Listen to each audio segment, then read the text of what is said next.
presentation. So I'd like to introduce Quintin Schiller. He's from CU Boulder. He's a PhD candidate there. He's going to be talking about some of his work on the CubeSat with the LASP team. So if we could give a quick round of applause.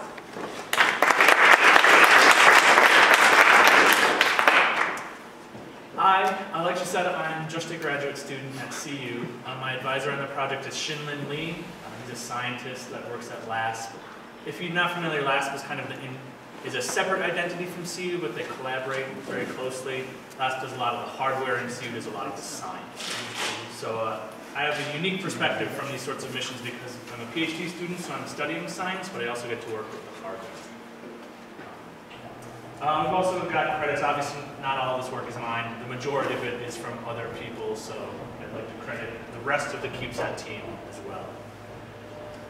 So today's talk is sort of titled "The CubeSat for Measuring Earth's Radiation Belts." I think a more precise title is "The Design and Scientific Return of a Miniaturized Particle Telescope on board the CSSWE CubeSat." I'm going to try to step back and look at the broader picture stuff. So I think the best title for the talk today is just Colorado's first CubeSat. So I'm sure some of you are working on the CubeSat program here, but in case you're not familiar with CubeSats, I'm just going to take a few slides to talk about what CubeSats are and what they're used for and why they exist. So CubeSats are universalized nanosatellite. That means from the perspective of the launch provider, they're all identical. So doesn't matter, they're like plug and play in terms of getting them into outer space. So they have very strict mass and volume and other restrictions because they need to be standardized. They're typically self-contained, because they're small, they're typically inexpensive. So they're typically proof of concept or to increase technical readiness level, or they're single payload science or other missions. And I think in general the goal of the CubeSat is to facilitate the access to space. So CubeSats come in a variety of different flavors. The most basic is a 1U CubeSat, and the mass restriction on a 1U CubeSat is about 2 pounds. And it's 10 by 10 by 10 centimeters, so it's about the size of a softball. If you can stack the CubeSats together to create a 3U, for example, and then it just scales linearly. There are 6U CubeSats, so 3U CubeSats side by side are being developed, so they're getting bigger. With the size, you can do a lot more with the CubeSat. There's lots of restrictions, like where the center of mass is, protrusions, propulsion explosives. There's all sorts of restrictions on them because they're typically secondary payloads, which means when they get launched, there's a big, expensive primary payload that gets deployed into outer space, and then the CubeSats are secondary, so they want to make sure that the CubeSats don't ruin their billion-dollar mission. CubeSats are deployed typically using something called a PPOD, which stands for the Poly-Picosatellite Orbital Deployer. It's developed at Stanford. It's just a simple box with a spring, and you just open the lid, jam the CubeSat in, shut the lid, and tie it down. And then when you're ready, you can release the lid, and the spring will just push the CubeSat out on a static rail system. So there's a couple of ways to actually get them into outer space once they're in the PPOD. One of which is from the International Space Station. There's an arm that has a box that holds CubeSats, and the astronauts can load up the box and then launch them from the International Space Station. And you get all sorts of really cool pictures like this one of CubeSats leaving the International Space Station. And they also have really cool movies as well of the International Space Station launching CubeSats.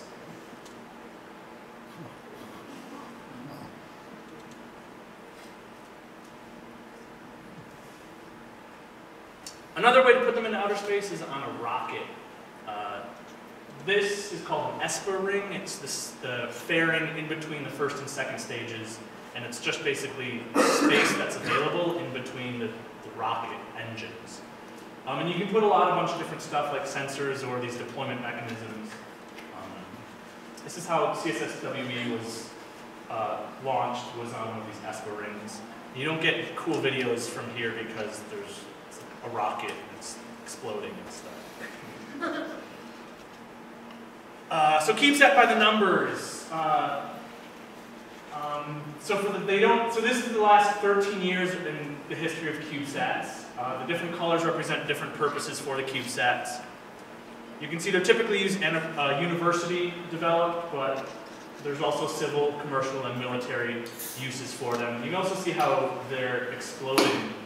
In the last few years, they're becoming more and more popular. The data for 2014 hasn't been released, but it's, again, I think another factor of 2 higher than 2013 in the number of CubeSats. So they're becoming more and more popular. So this is a similar plot, but now it's by mission class instead of by who built it. So you can see in 2013, about half of them were tech demos. That's just to take a non-space rated part, put it into outer space, and then call it space rated if it works afterwards. But there's lots of other things like science or military or communication or education-only objectives. Ours, the CubeSat I'll talk about today, falls into the science category here. So like I said, the reason CubeSats exist is to increase the accessibility of space. And recently there's been a whole slew of ways that they've been doing that. One of which is this CubeSat project. This is a Kickstarter project developed by a student at a university, I think in Missouri, but I'm not sure. But for $300 you can buy this little chip. And on this little chip it will transmit a tweet from outer space to Earth. So if you have your radio pointed in the right direction, you can customize what the tweet says, and then you can receive it from your backyard or from wherever your antenna is. So for $300, you can put your own personalized object in space. And so this works because $300 isn't enough money to put one object into space. So the Kickstarter project is not playing. The movie's not playing. Give me just one sec.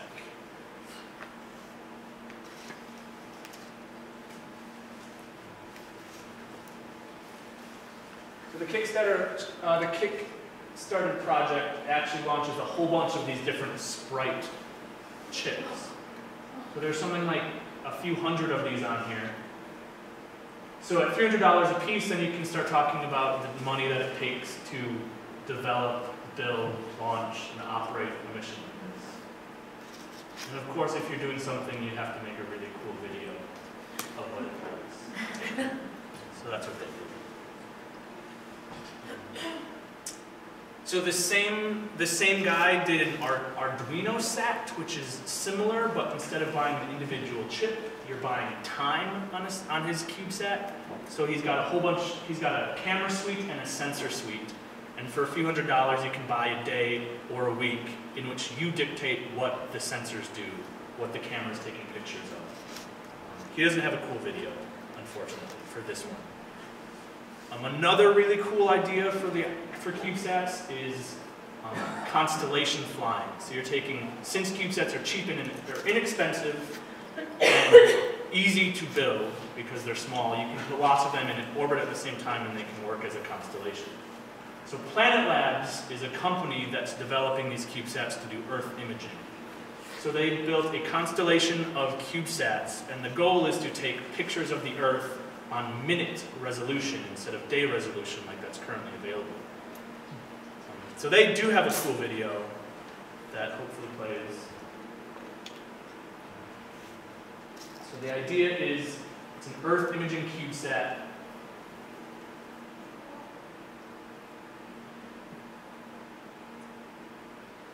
So it's taking pictures of the surface of the Earth.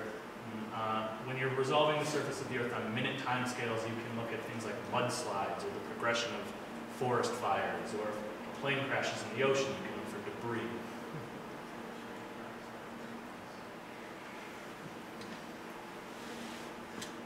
And if you can put them in an orbit that's called a string of pearls configuration, and that way you're taking a picture of the same piece of the Earth every few minutes, and then as the Earth rotates, you can progress that image. It takes 12 or 6 hours, and you'll get a complete Earth coverage with 4-minute resolution in about 6 hours. So there's all sorts of really cool ideas in what CubeSats can be used for. And that gives me a huge kick, is to see how creative people are getting and using this easy, accessible outlook for space. Okay, so I talked what a CubeSat is. Next I'm going to talk about our CubeSat, and the engineering side first, and then the science side flows a little bit better that way.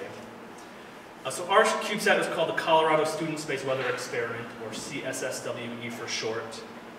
My advisor, this was his first hardware project, and he didn't recognize the importance of having a pronounceable acronym. So we call it CSSWE every time, even though it's a mouthful. So we were funded by the NSF. We were the 6th NSF-funded CubeSat for just under $1 million for 3 years of development and operation. We had a 4-month nominal mission, 1 of which was commissioning, 3 of which was science. The last contact with the CubeSat was last December. And since we launched in September of 2012, we had 27 successful months in orbit, which is significantly longer than what our nominal mission was. So on top of the NSF requirements, we also had an internal educational requirement imposed on the CubeSat, in that a student-led team will develop and deliver the CubeSat. So that's an ambitious goal, and in order to address it, the professors at CU created a student hardware course, and this was a 2-semester course for master's and PhD students, in which they would come, join a team, and then work for a year to help progress the mission. So these professors, Lee and Payload, were the 2 who are in charge of this, and this is just a picture of 2 consecutive semesters. One of the challenges of having a student course run like this is that since it's only 2 semesters, you lose about 50% of your workforce every semester, and you have to spend a significant part of the ensuing semester spinning up new students. So this is just a picture. In the spring, we bought shirts, and then people in the fall, you can see about 50% of the students don't have shirts. So it's one of the challenges of doing it this way. Here, if you can read it, is a rough timeline for the mission. We proposed first to the NSF in 2008. On the top are the semesters, in the middle is the interesting stuff, and on the bottom is the year, and then also the number of students involved with the project. So you can see how it ramped up when we were in the development stage with the number of students, and now it's sort of phasing out. But anyway, so we proposed the first time in 2008, and it was rejected. So we proposed again in 2009, and that was accepted. So the funding started in January of 2010. We were sort of in the middle of our detailed design phase. We then progressed into the engineering model development, and then to the flight model development. We delivered in January of 2012, and then launched later that year in September of 2012. And then overlaying sort of on the back of that is some of the science data, which I'll get into later. But you can see we've been taking science data more or less ever since. And then we more recently just lost contact with it last few months. So I talked a little bit about how it's a student-run mission, and we were funded for less than $1 million, which isn't a ton of money. So when you're building a spacecraft on a tight budget with inexperienced students, you have to sort of cut corners. So some of the ways you can cut corners is some of the ways that we cut corners at least was in our attitude control system. So the requirements for the mission was that we only needed to be aligned with Earth's background magnetic field. So we did that using only a bar magnet and then hysteresis rods. So the bar magnet aligns the spacecraft with the magnetic field, and then the hysteresis rods provide a dampening torque to keep it aligned instead of oscillating about that field. So it's completely passive attitude control. Another way we cut some corners was in our communication subsystem. So there's 2 components to the communication subsystem. There's a radio, and then the radio generates the signal, and then the antenna does the receiving and transmitting of the signal. And for antenna, we used a measuring tape. And measuring tape is actually good for radio transmissions for a few reasons. One of which, the steel is a really good conductor of radio frequencies. The yellow paint actually acts as a protectant against the oxidization process which occurs in orbit. The tape measure is designed to roll up really tightly and then deploy rigidly, which is perfect when you're volume constrained. And then the tape measure is also really easy to cut to the exact length that you need your antenna to be.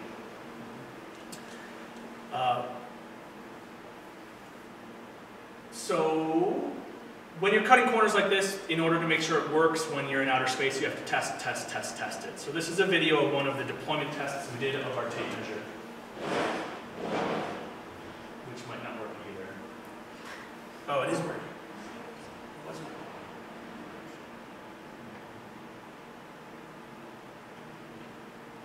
Yeah, so we did this off of 36, the turnpike, up to Boulder. So you can see the flat irons in the background, and the video is frozen.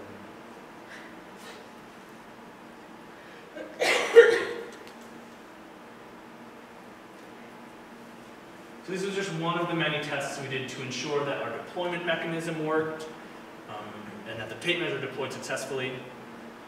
So to do this, all we did is we built a little hinge for the door and then took a fishing line and wrapped the fishing line around a resistor.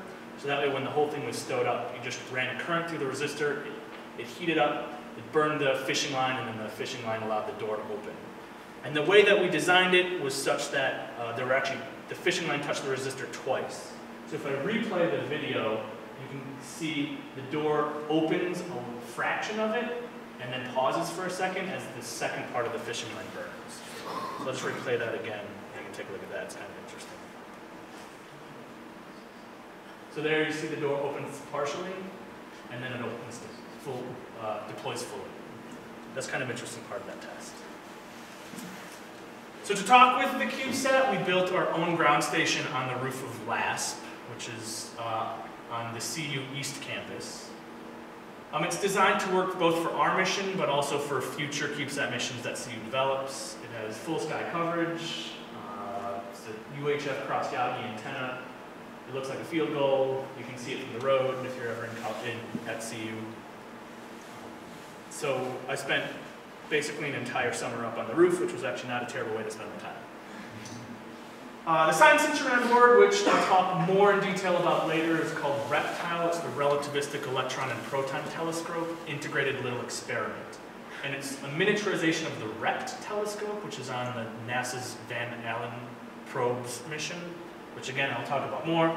But I was involved mostly with the science side of things, so I helped design, develop, test, fabricate, and then assemble the science instrument. The goal of which is to measure precipitating electrons from the outer radiation belt. And this is, we did all of the assembly at LASP, so these are just some pictures of the instrument being assembled. So on the upper left, you see all the different components laid out, and the upper right, you see things starting to put together, and then in the bottom, that's the back plate that's just about to be buttoned up to finish the assembly. And you can't really tell, but on the back we laser engraved all of the names of every student that worked on the project. So it's kind of a cool thing to say that your name is actually flying in outer space. You don't get to say that very often. So that's a cool thing involved with the project. CSSWE was launched on the Educational Launch for Nanosatellites, mission of opportunity number 6, which is a NASA-run program that allows university satellites to be launched for free as secondary payloads on Atlas V or SpaceX launches. So we launched from Vandenberg, from the aft bulkhead carrier, which is this gold box. We launched with 11 other CubeSats in 9 different P-pods that all get stacked up nicely on the gold box, and the gold box gets placed on the bottom of the Centaur upper stage, right next to the main engine. We launched in September of 2012 into a really low 65-degree inclination orbit. The primary payload, since it was a National Reconnaissance Office launch, the primary payload was a spy satellite. So there's really good PR when a spy satellite has educational CubeSats on board. So they put together this nice launch video for us, sort of as a PR stint. So this video is of our CubeSat being installed into our P-pod. And then you can see all the different P-pods lined up on the table. They're all installed into this aft bulkhead carrier, which they call a fancy name for this gold box.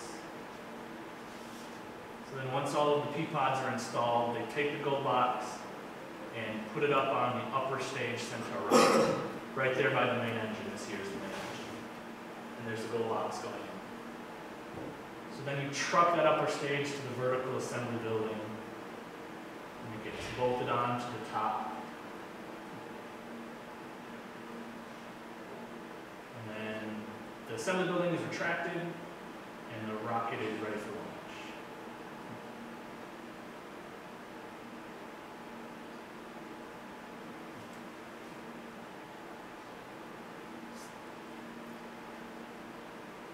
So the first thing that happens is the fairing gets deployed, so that way they can release the primary payload. They then do a retro burn, so that way you can't use the CubeSats to track where the spy satellite is. Then after the retro burn, they start releasing the CubeSats one by one. So that one, there's ours. Here's another one. This one, each P-pod can hold 3 U worth of CubeSats. So in our case, it's 1 3U, but in this case, it's a 2U and a 1U. So after we deployed from the rocket, we heard from our CubeSat on its first pass over Boulder. But we didn't have enough, there wasn't enough passes over Boulder to get all of the information we needed at the beginning, so we employed the ham radio operating network, which is a bunch of amateur radio operators who donate their time to track spacecraft, often for low-budget missions. So this is just a map of all of the different beacons received in the first 2 weeks, I think. So the blue ones are the ones that we recorded from LASP, and then the red ones are recorded from other operators around the world. So we had, there's Japanese, Australian, there's a German, and then a handful of Americans who helped us get some of the data that we needed to help commission in the first month of operations. Something I didn't really talk about is our attitude more than we just needed to be aligned with the magnetic field, and that has to do with the science objectives. But this plot shows our alignment with the magnetic field as over the first 2 or 3 weeks of mission.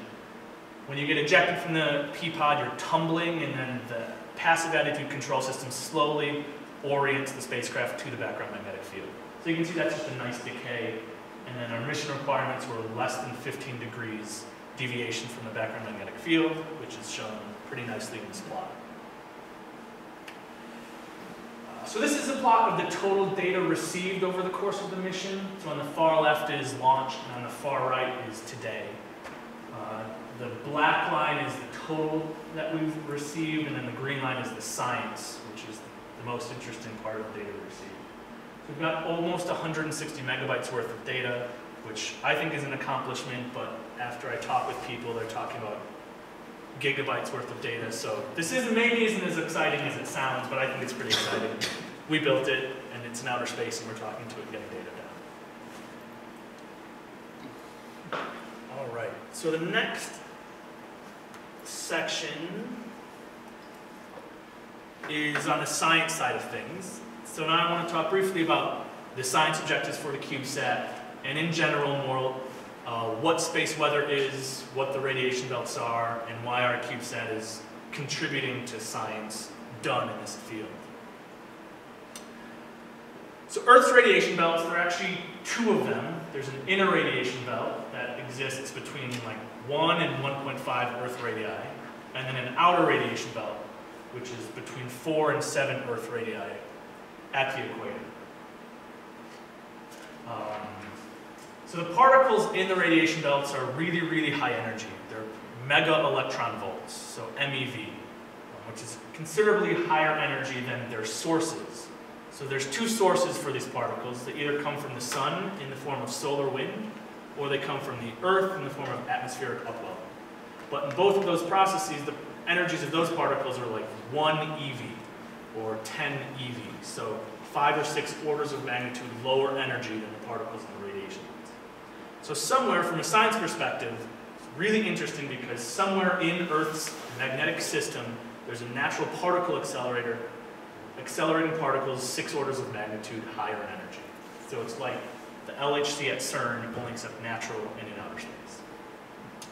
So from a science perspective, that mechanism, what causes that acceleration, is not very well understood. So there's an entire field dedicated to understanding the physics behind those processes. On top of this picture, these are the Van Allen probes. These are 2 NASA spacecraft for about $400 million each. And they're designed to study the radiation belts and only the radiation belts. They were launched in 2012, so this is recent that these things were launched. And part of the reason our CubeSat was funded is because we can do conjunctive science with this giant NASA mission.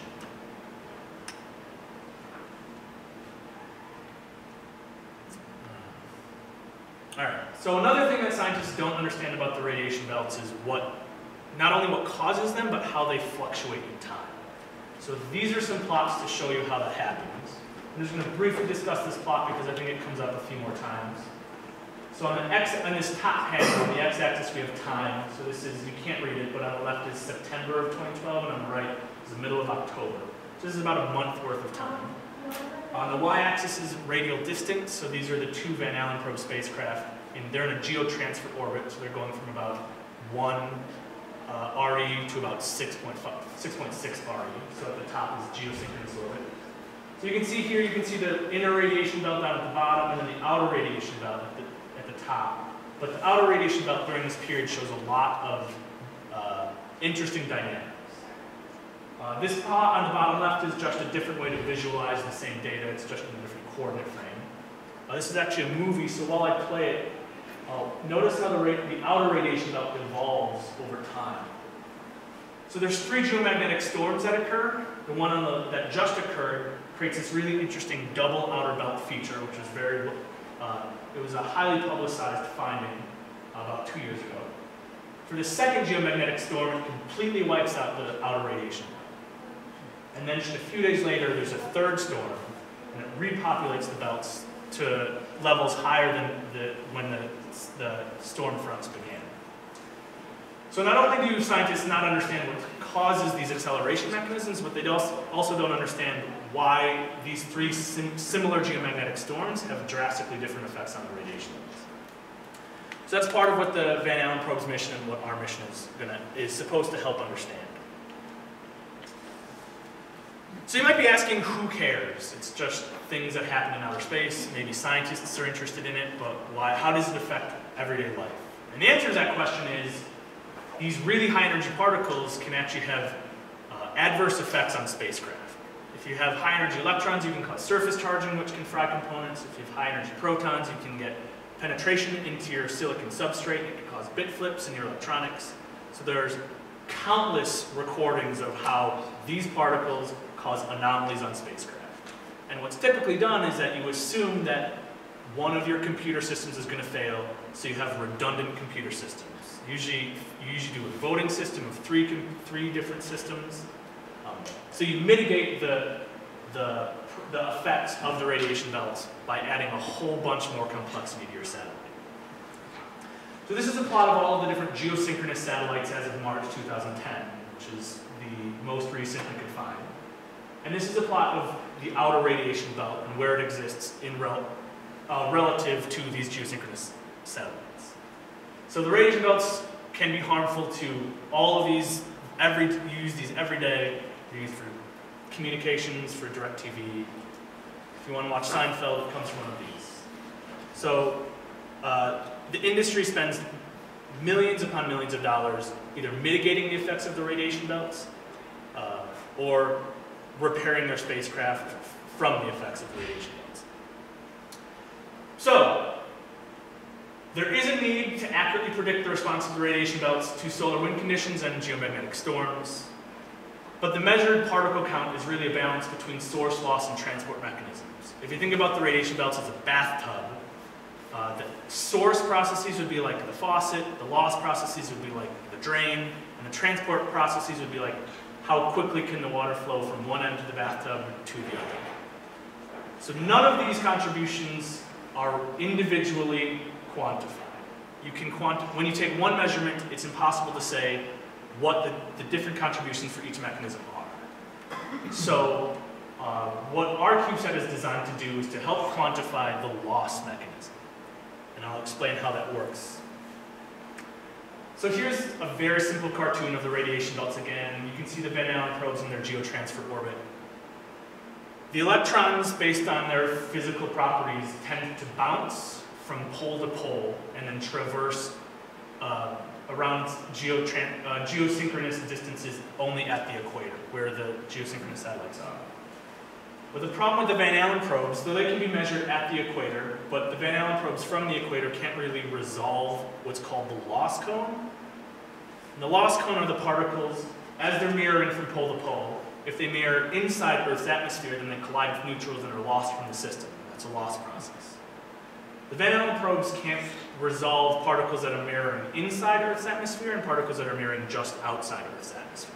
So ideally what you need is a spacecraft in a low Earth, high inclination orbit to do that measurement. So that's where our CubeSat comes in. So here is some plots of some of our science data from the first 20 days of our on-orbit mission.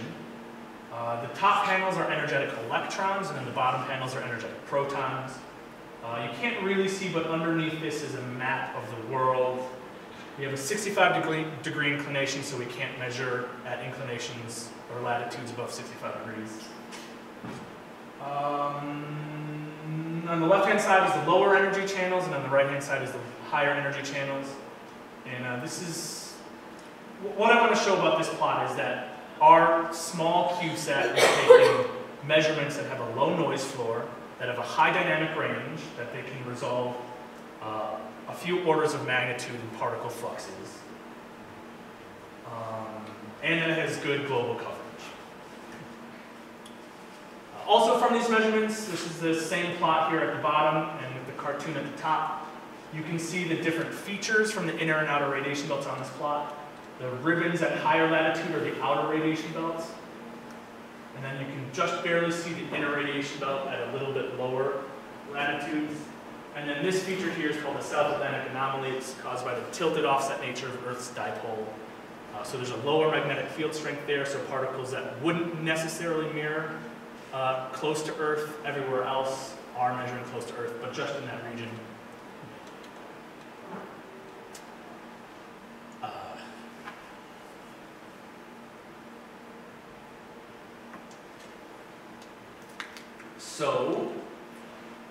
So acceleration processes typically occur, like this picture describes, sort of in the heart of the outer radiation belt. That's why it's there, is because you have these acceleration processes. Most studies and most science that use this theory don't really take into account all three different components: the loss, the acceleration, and the transport. So there was this another high-profile paper published in Nature in 2013 that tried to quantify the acceleration mechanism, but they didn't separate the loss, the particles that were also lost to the atmosphere in their study. So we did a study using our CubeSat data that measured the number of particles being lost to the atmosphere simultaneous with the acceleration processes in the outer belt.